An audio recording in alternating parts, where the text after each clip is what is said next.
Frères et sœurs, en ce mercredi 29 novembre, nous sommes rassemblés au nom du Père, du Fils et du Saint-Esprit. Le Seigneur soit avec vous. La messe que nous célébrons ce matin est aux intentions de M. Jean-Jacques Saint-Fort, recommandé par M. Dumas Saint-Fort. Au début de cette célébration, nous faisons appel à la miséricorde du Seigneur, qu'il entende notre prière et nous rende dignes de participer à ce repas. Seigneur Jésus, envoyé par le Père pour guérir et sauver l'humanité, prends pitié de nous. Ô Christ venu dans le monde appeler tous les pécheurs, prends pitié de nous. Seigneur, élevé dans la gloire du Père, où tu intercèdes pour nous, prends pitié de nous. Que Dieu Tout-Puissant nous fasse miséricorde, qu'il nous pardonne nos péchés et nous conduise à la vie éternelle. Prions le Seigneur. Dieu Tout-Puissant, force de ceux et celles qui espèrent en toi, sois favorable à nos appels. Puisque l'homme est fragile et que sans toi il ne peut rien, donne-nous toujours le secours de ta grâce. Ainsi, nous pourrons, en observant tes commandements, vouloir et agir de manière à répondre à ton amour. Par Jésus-Christ, ton Fils, notre Seigneur, notre Dieu, qui vit et règne avec toi en l'unité de l'Esprit Saint, pour les siècles des siècles.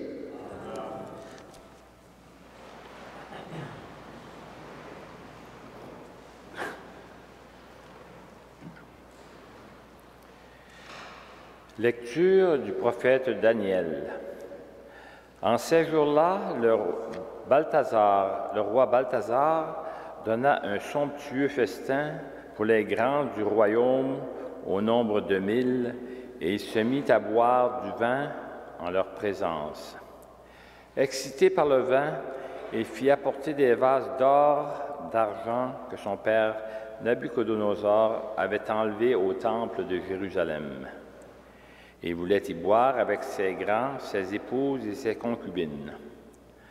On apporta donc les vases d'or enlevés du temple de la maison de Dieu à Jérusalem, et le roi, ses grands, ses épouses et ses concubines s'en servirent pour boire. Après avoir bu, ils entonnèrent la louange de leur Dieu d'or et d'argent, de bronze et de fer, de bois et de pierre.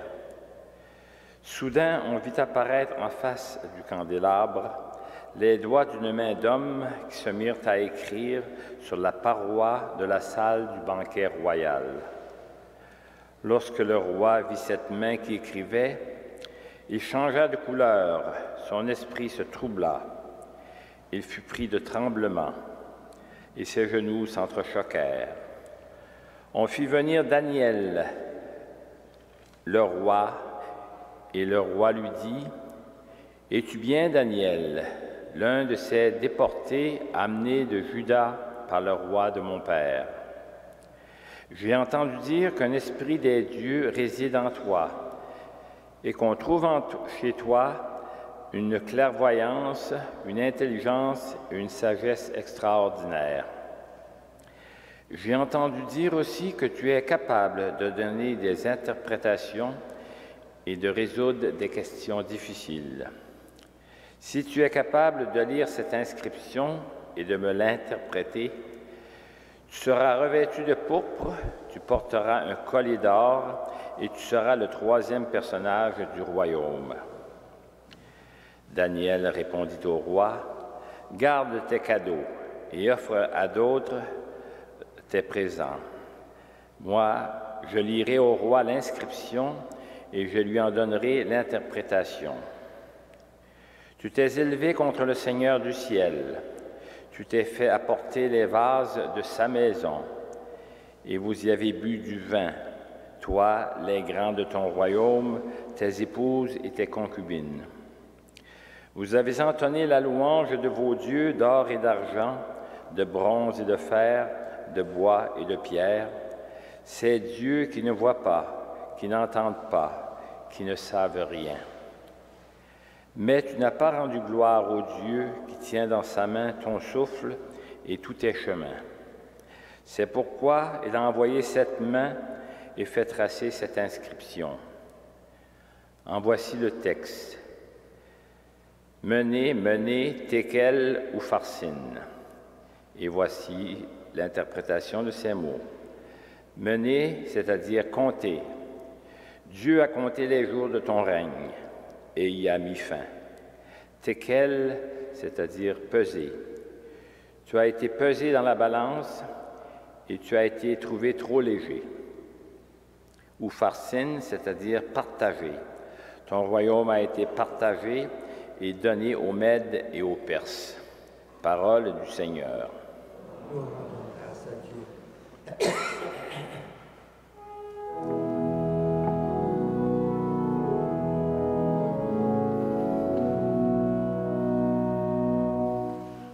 À toi, louange et gloire éternellement. À toi, louange et gloire éternellement.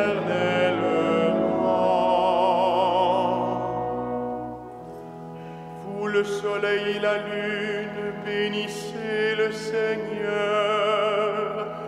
À toi, louange et gloire éternellement. Et vous les astres du ciel, bénissez le Seigneur. À toi, louange et gloire éternellement. Vous toutes pluies et rosées, bénissez le Seigneur. À toi, louange et gloire éternellement.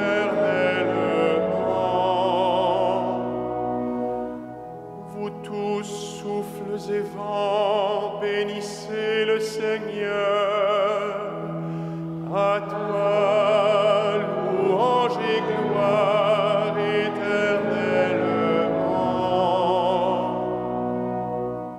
Et vous, le feu et la chaleur, bénissez le Seigneur. À toi, louange et gloire éternellement.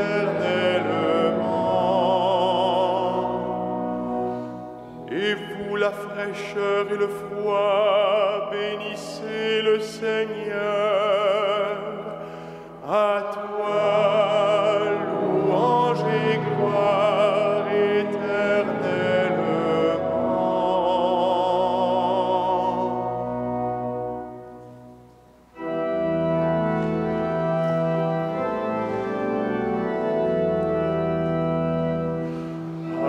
Alléluia, Alléluia, Alléluia, Alléluia, Alléluia, Alléluia.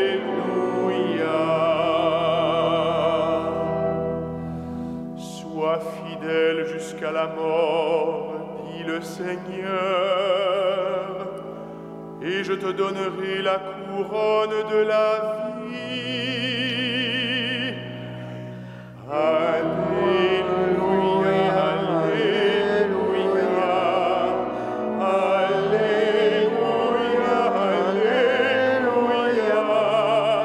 Alléluia, Alléluia, Alléluia.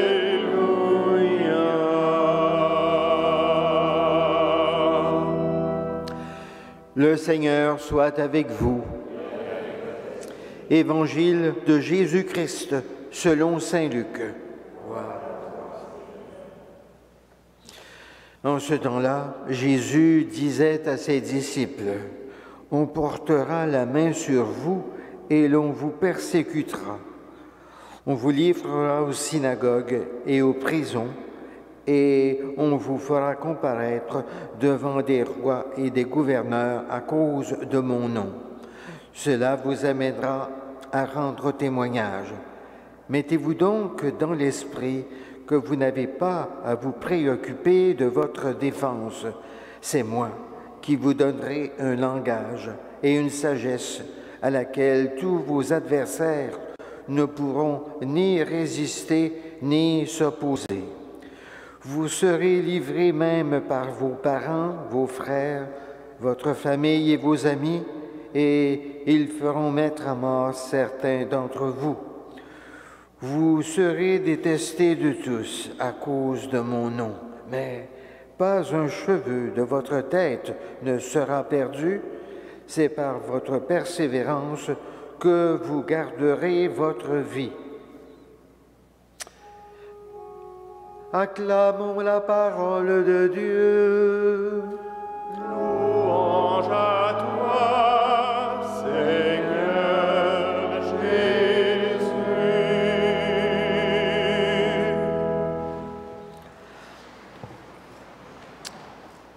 Frères et sœurs, Jésus annonce qu'avant la destruction de la ville de Jérusalem et de son temple, ses disciples seront persécutés.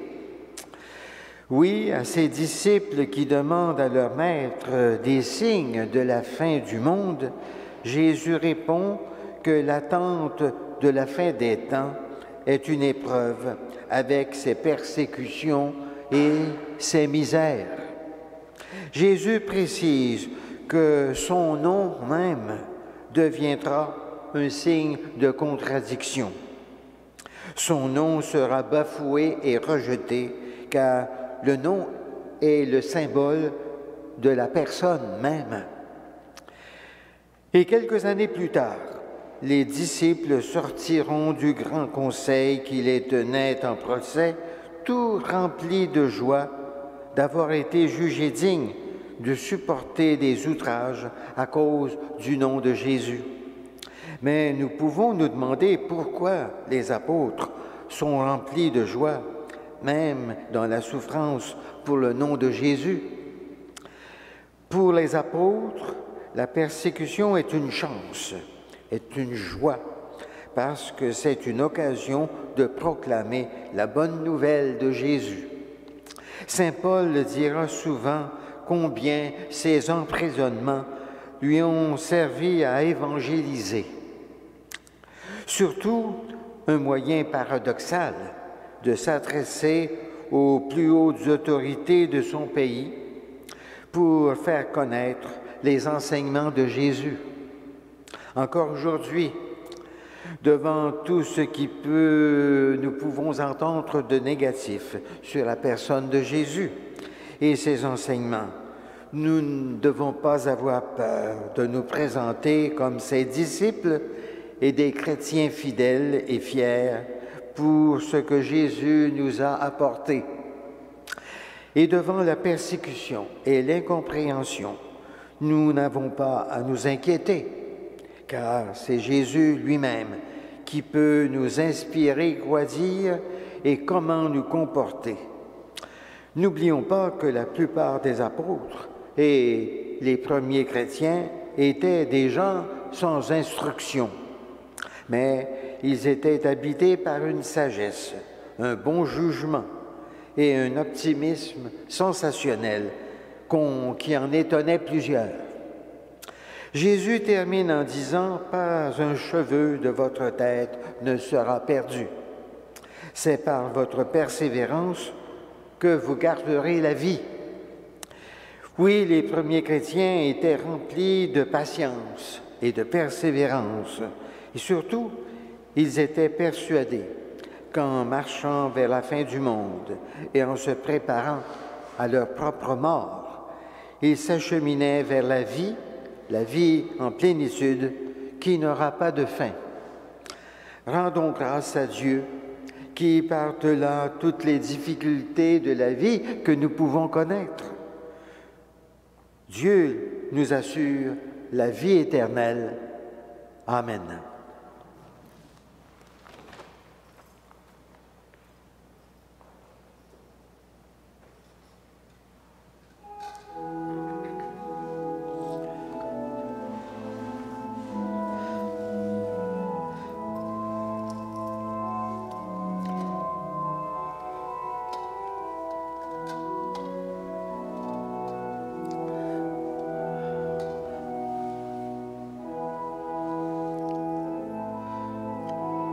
béni, Dieu de l'univers, toi qui nous donnes ce pain frais de la terre et du travail de nos mains. Nous te le présentons, il deviendra le pain de la vie éternelle.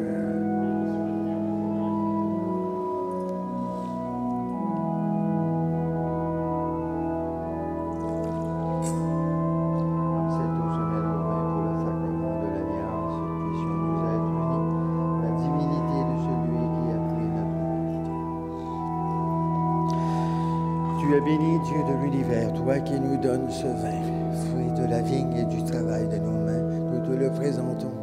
Il deviendra le vin du royaume éternel.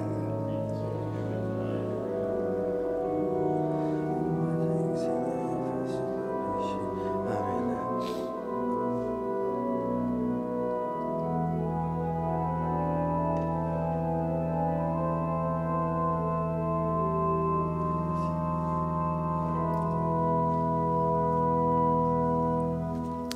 Prions ensemble au moment d'offrir le sacrifice de toute l'Église.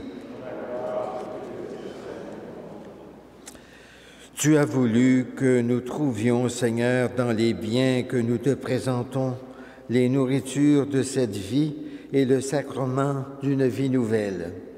Fais que nos corps et nos âmes puissent toujours en bénéficier par Jésus ton Fils, notre Seigneur, notre Dieu, qui vit et règne avec toi en l'unité de l'Esprit Saint, pour les siècles des siècles.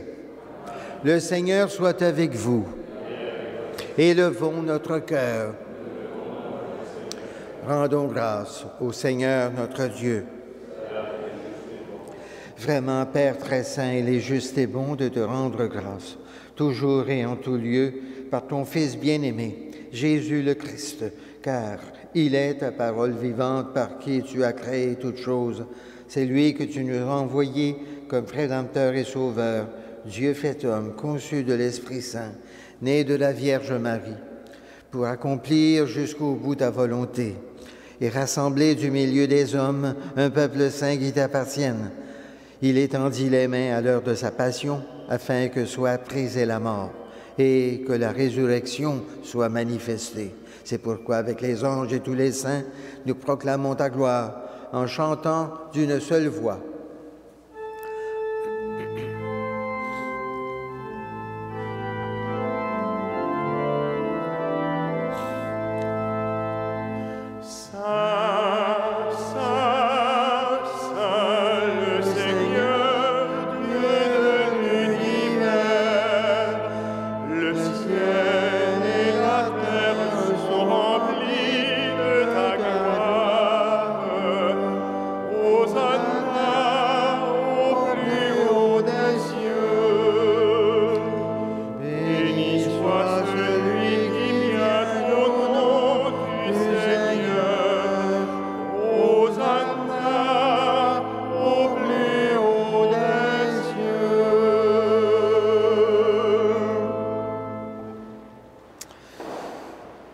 Toi qui es vraiment saint, toi qui es la source de toute sainteté, Seigneur, nous te prions.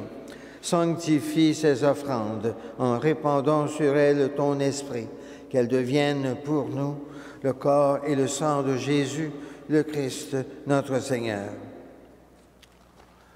Au moment d'être livré et d'entrer librement dans sa passion, il prit le pain, il rendit grâce, il le rompit et le donna à ses disciples en disant « Prenez et mangez-en tous, ceci est mon corps livré pour vous. »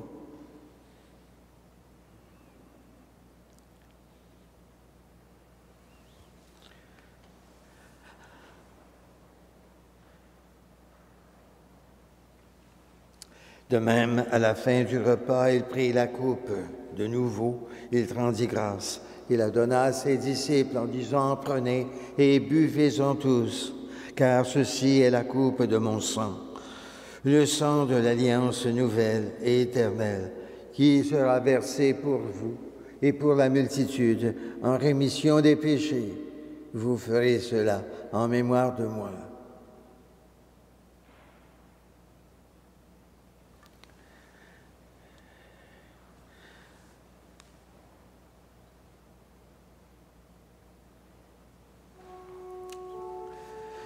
Il est grand le mystère de la foi.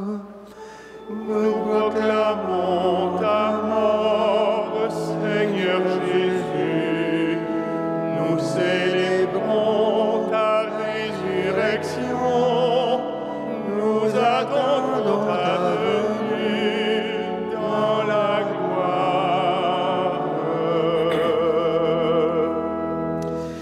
Faisant ici mémoire de la mort et de la résurrection de ton Fils, nous t'offrons, Seigneur, le pain de la vie et la coupe du salut, et nous te rendons grâce, car tu nous as choisis pour servir en ta présence. Humblement, nous te demandons qu'en ayant part au corps et au sang du Christ, nous soyons rassemblés par l'Esprit Saint en un seul corps.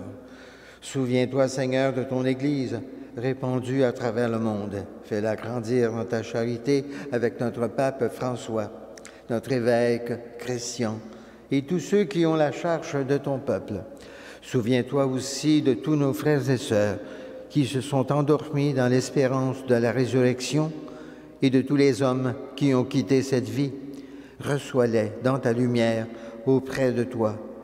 Sur nous tous, enfin, nous implorons ta bonté. Permets qu'avec la Vierge Marie, la bienheureuse Mère de Dieu, avec Saint Joseph, son époux, avec les apôtres, Saint Frère André, le bienheureux Basile Moreau et les saints de tous les temps qui ont vécu dans ton amitié, nous ayons part à la vie éternelle et que nous chantions ta louange par Jésus-Christ, ton Fils bien-aimé. Par lui, avec lui et en lui, à toi, Dieu, le Père Tout-Puissant, dans l'unité du Saint-Esprit, tout honneur et toute gloire pour les siècles des siècles. Amen. Unis dans le même esprit, nous pouvons dire avec confiance la prière que Jésus lui-même nous a enseignée. Notre Père, qui es aux cieux, que ton nom soit sanctifié, que ton règne vienne, que ta volonté soit faite sur la terre comme au ciel. Donne-nous aujourd'hui notre pain de ce jour. Pardonne-nous nos offenses, comme nous pardonnons aussi à ceux qui nous ont offensés. Et ne nous soumets pas à la tentation, mais délivre-nous du mal. Délivre-nous de tout mal, Seigneur, et donne la paix à notre temps.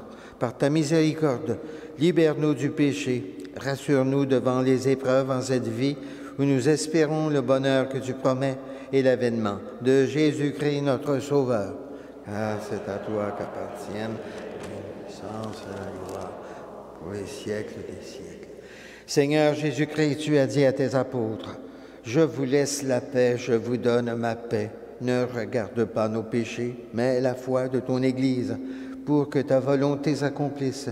Donne-lui toujours cette paix et conduis-la vers l'unité parfaite, toi qui règnes pour les siècles des siècles. Que la paix du Seigneur soit toujours avec vous et avec votre esprit. »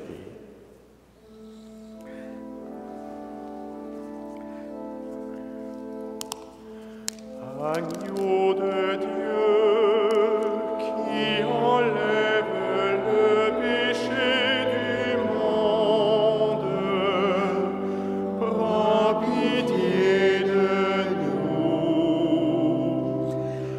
Agneau de Dieu qui enlève le péché du monde,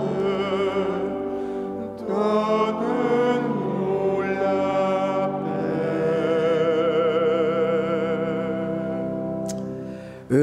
Heureux les invités au repas du Seigneur. Voici l'agneau de Dieu qui enlève le péché du monde.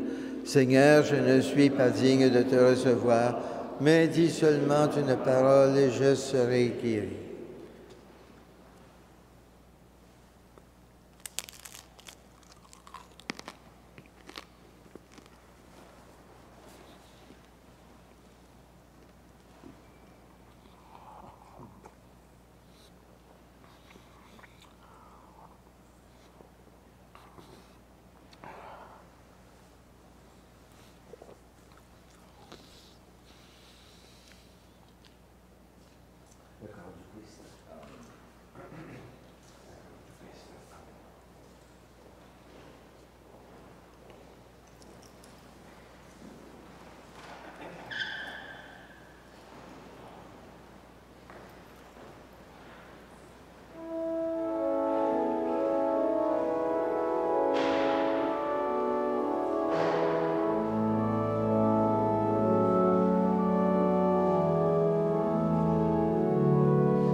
l'antienne de la communion, j'ai demandé une chose au Seigneur, la seule que je cherche, habiter la maison du Seigneur tous les jours de ma vie. Prions le Seigneur. Cette communion à tes mystères, Seigneur, préfigure l'union des fidèles en toi. Fais qu'elle serve à l'unité dans ton Église, par Jésus ton Fils, notre Seigneur, notre Dieu, qui vit et règne avec toi en l'unité de l'Esprit Saint, pour les siècles des siècles. Le Seigneur soit avec vous, et que Dieu Tout-Puissant vous bénisse tous, le Père, le Fils et le Saint-Esprit. Allons dans la paix et dans la joie du Christ. Rendons grâce à Dieu.